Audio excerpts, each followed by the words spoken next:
वो तो एक छोटी बच्ची है ना। तभी असिस्टेंट उसको कॉल करके बताता है कि जंगमिंग के साथ जो बंदा हमने देखा है वो लू 10 साल पहले जेल गया था कत्ल के जुर्म में और अभी अभी वो जेल से छूटा है। कहीं ऐसा तो नहीं लू वही किलर हो जिसको जंग ने हायर किया था। इधर हम देखते हैं स्टेप मॉम जंगमिंग को मेडिसिन लगा रही होती है और कहती है मिस्टर हैन की तो हमारे फैमिली से कोई दुश्मनी नहीं है, कहीं ऐसा तो नहीं है कि कोई और दुश्मन हो तुम्हारा। इधर हम देखते हैं जियांग उस किस को याद कर शर्मा रही होती है और सोचती है अगर अंकल को उस रात का पता चल गया तो वो तो मुझे धक्के मार के यहाँ से निकाल देंगे। तभी वहाँ से आवाज आती है तो वो खुद को ब्लैंकेट में छुपा लेती है कि कौन है। तभी वहाँ सर्वेंट उसके लिए दूध लेके आती हैं और कहती हैं बॉस ने बोला है कि जो भी हुआ आप ऐसे प्रिटेंड करो जैसे कुछ हुआ ही ना हो। और फिर वो मिस्टर हैन को आके बताती हैं कि आपने मुझे जैसा बोलने का कहा था मैंने वैसे बोल दिया है। और वो कहती है मिस जियांग को आपके लिए फीलिंग्स होने लगी है। तो मिस्टर हैन कहता है वो भी बच्ची है, उसको अभी लव के बारे में कुछ नहीं पता है, वो कुछ भी समझ लेती है। जब वो बड़ी हो जाएगी ना तो सब समझ जाएगी कि ये कोई प्यार वाली फीलिंग नहीं है, मैं उसका अंकल हूँ। जियांग जब सुबह उठ के आती है तो मिस्टर हैन के बारे में पूछती है तो सर्वेंट बताती हैं किसी बिजनेस ट्रिप पे गए हैं तो वो खाने को देखने लग जाती हैं। फिर हम पास में देखते हैं जियांग खाना लेके आती हैं और कहती हैं मैंने पहली बार कुकिंग की है। तो वो टेस्ट करके देखता है और कहता है ये बहुत ही टेस्टी बना है। वो कहती है अच्छा मुझे तो पता ही नहीं था, मैं इतना अच्छा कुक भी कर लेती हूँ, अब मैं रोज न्यू रेसिपीज ट्राई करूंगी। और वो जब उसे खाने लग जाती है तो उसको उसका टेस्ट बहुत ही बेकार लगता है और वो कहती है ये तो बिल्कुल भी टेस्टी नहीं है, आप कैसे खा रहे हो। तो वो कहता है कि किसने कहा ये टेस्टी नहीं है, मुझे कम नमक मिर्च वाला खाना पसंद है। तो वो सोचती है मैंने उनको किस कर दिया था क्या इसलिए वो मुझसे अपसेट है, उसका काम पर भी ध्यान नहीं होता है। तो उसकी कोलिग बोलती है कि क्या हुआ,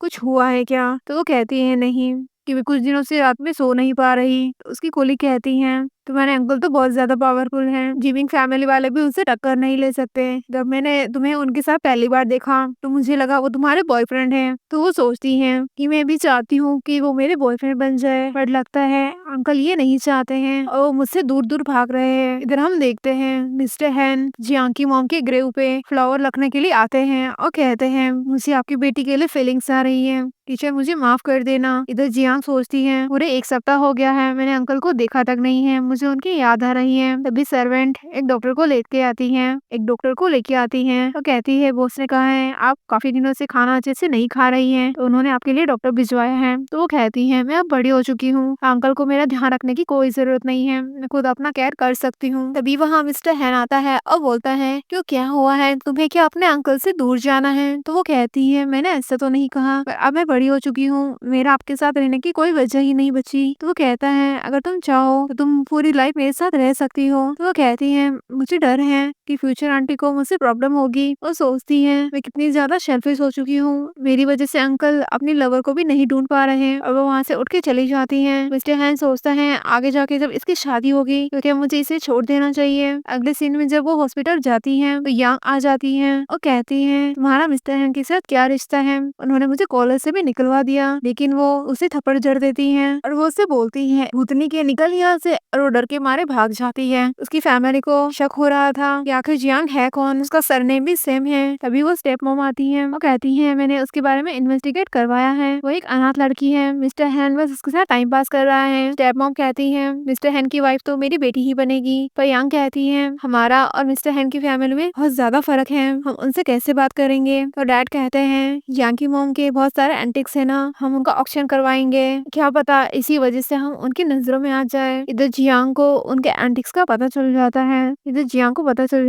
इसकी मॉम के एंटिक्स को ऑक्शन में रखा जाएगा, इसलिए वो ऑक्शन में जाने लगती है। ऑक्शन स्टार्ट होता है। सबसे पहले उसका फादर आकर स्पीच देता है ये सारे प्राइवेट कलेक्शन मेरी वाइफ के डेड यानी मेरे ससुर जी के हैं, जिनकी बीमारी की वजह से डेथ हो गई थी, और मेरी वाइफ और मेरी बेटी भी 10 साल पहले इस दुनिया से चली गए थे। सबसे पहले एक वेस्ट की बोली लगती है, लोग मिलियंस में उसकी बोली लगा रहे होते हैं, पर जियांग उसकी बहुत ज्यादा बोली लगाती है, सीधा 50 मिलियन। सभी लोग हैरान हो जाते हैं। असिस्टेंट के थ्रू मिस्टर हैन को पता चलता है तो वो जल्दी से ऑक्शन में आते हैं। इधर जियांग धड़ल्ले से मिलियन में बोली लगा रही होती हैं। ऑक्शन में जितने भी एंटिक्स होते हैं वो खुद ही खरीद लेती हैं। बाकी सब लोग देखकर सर पकड़ लेते हैं कि आखिर ये इतनी छोटी बच्ची कितनी ज्यादा पैसे वाली है। फिर एक पेंटिंग की बोली लगने लग जाती है जो कि जियांग की मॉम की होती है। जियांग सोचती है मैं इसे किसी को नहीं दूंगी। एक बुढ़ा 50 मिलियन की बोली लगाता है, लेकिन लेकिन वो 60 मिलियन बोलती हैं। वो बुड्ढा 80 मिलियन बोलता है तो वो 150 मिलियन बोलती हैं। वो बुड्ढा 200 मिलियन बोलता है तो वो 250 मिलियन बोलती हैं। फिर वो 300 बोलता है तो जियांग सीधे 350 बोलती हैं।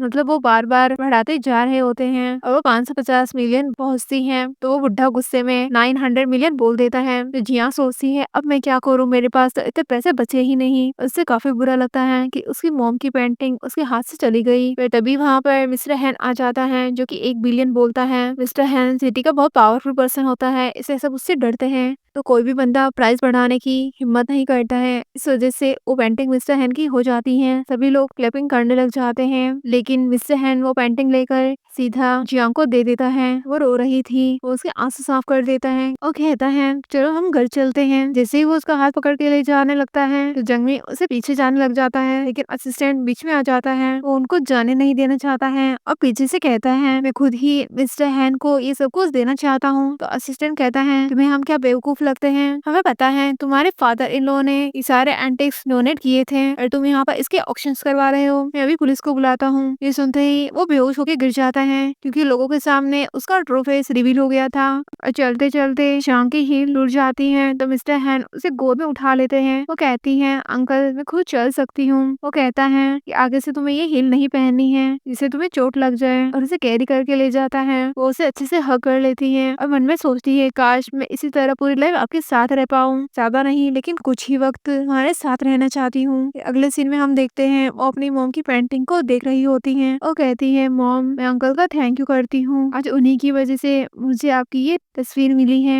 इतने सालों में उसने मेरा बहुत अच्छे से केयर किया है, ऐसा लगता है जिससे मुझे उससे प्यार हो गया है। मुझे पता है ये सही नहीं है, अंकल मुझे एक बच्चे की तरह ट्रीट करते हैं पर मैं उन्हें सच में पसंद करती हूँ, क्या करूँ। मिस्टर हैन बाहर खड़े उसकी सारी बातें सुन रहे होते हैं। वो अंदर आ जाता है बट ऐसे प्रिटेंड करता है जैसे उसे कुछ पता ही ना हो। वो उसका पैर पकड़ के उस पर मेडिसिन अप्लाई करने लग जाता है और कहता है तुम हाई हील्स मत पहनना। वो कहता है आगे से तुम इस तरह से नहीं जाओगी, अगर तुम्हारे बाप को पता चल गया कि तुम उसकी बेटी हो तो तुम्हें पता है वो तुम्हारे साथ क्या करेगा। तो वो कहती है मेरी आइडेंटिटी और मेरा बैकग्राउंड सिर्फ मुझे पता है और मुझे ये भी पता है मेरे अंकल उसे डील कर लेंगे और आपसे पंगा लेने की वो हिम्मत थोड़ी ना करेगा। मिस्टर हैन बोलते हैं पहले वाला इंसिडेंट भी इन्वेस्टिगेट के अंडर चल रहा है, मैं सॉल्व करने में तुम्हारी मदद करूंगा, तुम बस ऐसे ही प्रोटेक्शन में अच्छे से रहो। तो जियांग अपना पैर पीछे कर लेती है और बोलती है तुम मुझे बच्चों की तरह ट्रीट करना बंद करो, तुम मुझे ऐसे कब तक पिंजरे में कैद करके रखोगे। वो कहता है तुम क्या बोल रही हो। वो कहती है जो 10 साल पहले हुआ था मैं इतनी आसानी से अपने बाप को छोड़ नहीं सकती, मैं नहीं बोल सकती। तो मिस्टर हैन कहता है हमें जंगमिंग के खिलाफ अभी तक कोई सबूत नहीं मिला है तो अभी हम उसका कुछ भी नहीं बिगाड़ सकते। वो कुछ बोलने ही वाली होती है तो वो कहता है अब बस करो, तुम बच्ची नहीं हो, मुझे तुम्हारे साथ बहस नहीं करनी है, आगे से तुम्हें ऐसी कोई हरकत नहीं करनी है। और वो वहाँ से चला जाता है, उसका गेट बाहर से लॉक कर देता है। वो सर्वेंट से कहता है मेरे बिना परमिशन के जियांग को कहीं मत भेजना, उसे रूम में ही खाना देना। और वो मन में सोचता है मैं तुम्हें किसी भी खतरे में नहीं देखना चाहता हूँ, चाहे मुझे किसी भी वजह से तुम्हें प्रोटेक्ट करना पड़े। इधर जियांग को गुस्सा आ रहा था मैं बड़ी हो चुकी हूँ, मुझे बच्चों की तरह ट्रीट ना करो और आगे से मुझे रूम में भी बंद करके रखा है। फिर वो पर्दे को देखकर उसके दिमाग में एक आइडिया आता है। देन वो पर्दों को आपस में बांधकर एक लंबी रस्सी बना लेती हैं और एक पेड़ से रस्सी जोड़ देती हैं। फिर कहती हैं इतनी लंबी रस्सी तो ठीक है। फिर वो विंडो पे चढ़ के एक रस्सी खुद के बांध लेती हैं और जैसे ही वो विंडो से छलांग लगाती हैं तो उसकी स्कर्ट जो होती है वो विंडो में अटक जाती है और बाहर से बॉडीगार्ड की नजर उसे पड़ जाती है। वो कहते हैं यंग लेडी प्लीज आप रूम में रहो, आप खतरे में आ जाओगे,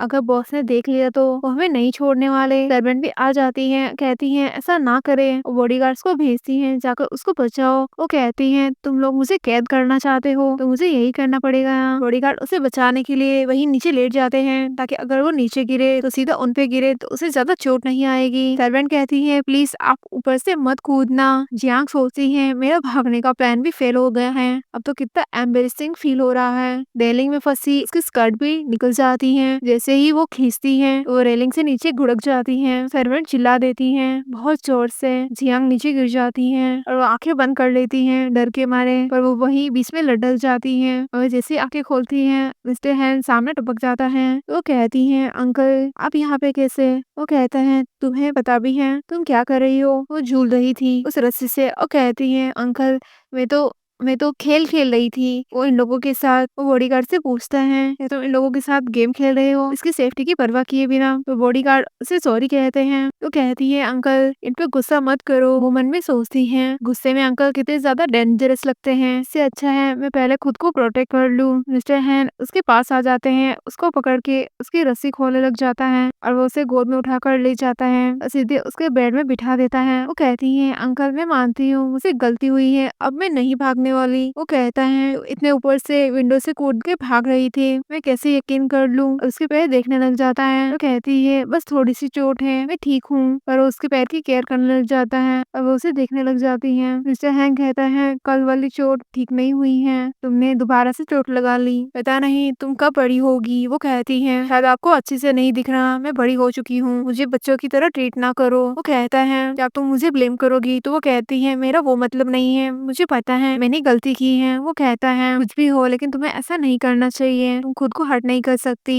वो बोलती है, "मुझे बस बाहर जाना है।" तो वो कहता है, "क्या तुम्हें अंकल को छोड़ने की इतनी जल्दी है?" वो कहती है, "नहीं, मुझे बस मॉम का रिवेंज लेना है।" और वो उसे रेस्ट करने का बोल के चला जाता है। वो फिर से आता है और कहता है, "अगर तुम चाहो तो लाइफ टाइम मेरे पे डिपेंड रह सकती हो।" और वो चला जाता है। वो सोचती है, अब तक मेरी फीलिंग्स और भी ज्यादा बढ़ रही हैं और क्या पता आगे मैं इसे कंट्रोल भी ना कर पाऊँ। मैं नहीं चाहती कि तुम मेरे अंकल रहो। अगले सीन में हमें दिखाया जाता है, मिस्टर हैन गन शूटिंग की प्रैक्टिस कर रहे होते हैं। तभी वहाँ असिस्टेंट आता है और बोलता है, "जंगमिंग बार बार उस लू से मिल रहा है, हो सकता है जंगमिंग ने ही खून करवाने के लिए उसे हायर किया हो। उसके राइट हेड में चोट लगी है और जिसका खून हुआ था उसके भी वहीं पर चोट लगी है।" मिस्टर हैन कहता है, "ये बात जियांग को नहीं पता चलनी चाहिए, वरना वो फिर से बदला लेने के लिए भाग जाएगी। वो भी बहुत छोटी है, मैं नहीं चाहता वो किसी खतरे में पड़ जाए। और हाँ, उस जांगमिंग को मिलने के लिए बुलाओ।" इधर जांगमिंग खुश हो रहा था कि आखिरकार मिस्टर हैन ने उसे मिलने का मौका तो दिया और यांग को भी साथ लेके आता है। इधर सर्वेंट आकर देखती है जियांग को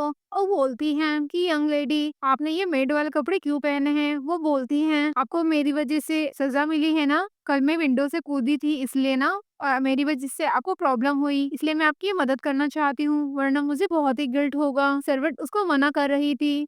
वो कहती है, "मुझे करने दो ना, अंकल को इस बारे में कुछ पता नहीं चलेगा, आप ये समझो कि मैं बस खेल रही हूँ।" सर्वेंट हाँ बोलकर वहाँ से चली जाती है। जियांग प्लांट्स में पानी दे रही होती है। इतने में वहाँ पर यांग आती है और कहती है, "इसलिए मिस्टर हैन तुम्हें प्रोटेक्ट कर रहे थे क्योंकि तुमने उसे सेड्यूस किया था और अब उसके घर में सर्वेंट बन गई हो।" जियांग कहती है, "तुम यहाँ पर कैसे आई? यहाँ पर किसी भी कुतिया को आना अलाउ नहीं है।" तो यांग उसे थप्पड़ मारने वाली होती है लेकिन वो उसका हाथ पकड़ लेती है और उसे पीछे धक्का मारती है तो उसे लड़ने लग जाती है। तो शेनसेन उसके बालों को नोचने लग जाती है। इतने में वहाँ पर असिस्टेंट आता है तो जियांग जल्दी से अपना फेस छुपा लेती है कि कहीं असिस्टेंट उसे देख ना ले, वरना वो मिस्टर हैन को बता देगा। यांग कहती है, "देखो इस मेड ने मेरी क्या हालत कर दी।" जियांग ने अपना फेस दूसरी साइड कर रखा होता है। असिस्टेंट कहता है, "कौन हो तुम? तुम्हारी इतनी हिम्मत जो मिस्टर हैन के गेस्ट को मारा।" वो थोड़ा सा पलटती हैं। असिस्टेंट कुछ बोलने वाला था लेकिन वो उसको इशारे से चुप कर देती हैं। तो असिस्टेंट कहता है, "सीवुइला के इस एरिया में कोई भी बाहर वाला बंदा नहीं आ सकता है।" तो यांग कहती है, "ये तुम मुझे बोल रहे हो? इस सर्वेंट ने मुझे मारा, उसका कुछ नहीं।" वो कहता है, "सी फैमिली का यही रूल है,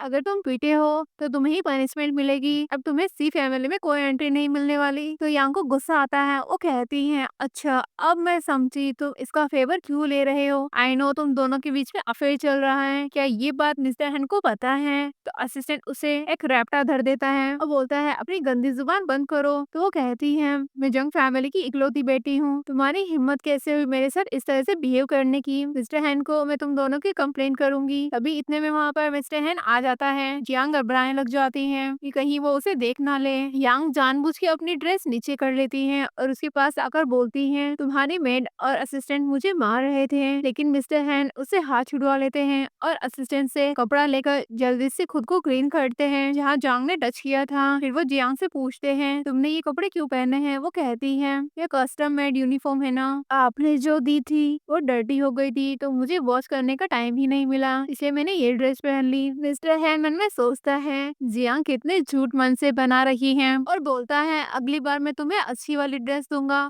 असिस्टेंट सोचता है, है ये दोनों कोस्ट प्ले खेल रहे हैं। यांग कहती है आपका असिस्टेंट और आपके सर्वेंट के बीच में चक्कर चल रहा है और आप फिर भी इसे सेव कर रहे हो। तो असिस्टेंट उसको फिर से थप्पड़ जड़ देता है। तो यांग बोलती है तुम्हें मेरे रेड के साथ कोई कॉर्पोरेशन नहीं करना है क्या? मैं जियांग फार्मास्यूटिकल की बेटी हूँ, इस मेयर से तो कहीं गुना बेटर हूँ। मिस्टर हैन बोलता है ये कितना बकबक कर रही है, इसको बाहर फेंको। तो असिस्टेंट उसे पकड़कर बाहर का रास्ता दिखा देता है। फिर तभी वहाँ पर उसके डैड आ जाते हैं और अपनी बेटी पर गुस्सा करते हैं कि तुमने यहाँ पर तो मेरा तमाचा ही बना दिया और उसको वहाँ से भगा देते हैं। वो मिस्टर हैन से आकर कहता है मेरी बेटी की गलती है, उसकी ओर से मैं आपको सॉरी करता हूँ, मैं अभी उसे घर लेके जाता हूँ। मिस्टर हैन इशारा करता है तो वो यांग को लेकर वहाँ से कल्टी मार लेता है और असिस्टेंट कहता है बॉस हम तो लू को आराम से पकड़ सकते थे। तो हैन बोलता है यहाँ पे बात लू को पकड़ने की नहीं है, सबसे मुश्किल काम ये है कि हमारे पास कोई प्रूफ नहीं है कि इन सब के पीछे जंगमिंग का मास्टरमाइंड है। अगर हमें एक बार प्रूफ मिल जाए तभी हम उसे जेल भेज पाएंगे। और हाँ जंग को ये बिल्कुल नहीं पता चलना चाहिए कि जियांग उसकी रियल डॉटर है। वैसे उस मिस्टीरियस लड़की का कुछ पता चला क्या? असिस्टेंट बोलता है वो मिस्टीरियस एक बड़ी अजीब है, लगता है वो बहुत ज्यादा पावरफुल है, हमारे टीम से भी ज्यादा पावरफुल। वो सी फैमिली में आई और बिना किसी एड्रेस के यहाँ से गायब भी हो गई, किसी को कुछ पता भी नहीं चलने दिया। तो मिस्टर हैन सोचता है आखिरकार वो है कौन। तभी वहाँ पर जियांग आती है और कहती है